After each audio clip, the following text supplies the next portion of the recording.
Hello guys, সবাই কেমন আছো? আমার তো চলে যাচ্ছে। এই ক্লিপটা যেটা দেখছো সেটা হচ্ছে একটা পরের পার্টির ক্লিপ। এই ব্লগটাও আসছে খুব তাড়াতাড়ি। আজকে গেছিলাম হচ্ছে পুরো ডে আউটিং এ। তো অনেক জায়গায় গেছি, 2-3 জায়গায় গেছি, সো পরপর দেবো। তো প্রথমেই চলে গেছিলাম হচ্ছে সপ্তপদী। জানি না সবাই চেনো কি চেনো না, অবশ্যই চেনো, হয়তো বাঙালি রেস্টুরেন্টের মধ্যে অন্যতম একটা। আর খুব রিজনেবল, প্রাইসটা একদম ছিমছাম একটা রেস্টুরেন্ট, পুরো একদম 15 দিনের মুভি স্টাইলে। নিয়েছিলাম হচ্ছে ভেটকি পাতুরি, যেটা হচ্ছে খুব সুন্দর দেখতে, দেখো একদম টেম্পটিং। আমার তো দেখি আবার লোভ লাগছে, জাস্ট ভেঙে খেতে এত সুন্দর লাগছিল, নরম তুলতুলে ভেটকি পাতুরি। তারপর নিয়েছিলাম হচ্ছে ফিশ ফ্রাই।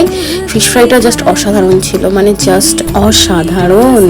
তো এরকম ভেটকি ফিশ ফ্রাই, তার সাথে নিয়েছিলাম মাটনের একদম পাতলা আলু দিয়ে ঝোল, সোনামুগ ডাল, রাইস, আর হচ্ছে ছিল ঝুড়ো ঝুড়ো আলু ভাজা। সব একদম হচ্ছে এক একটা পুরো কম্বিনেশন। তো সবাই লোভ দিতে ছিল না। আর হচ্ছে নেক্সট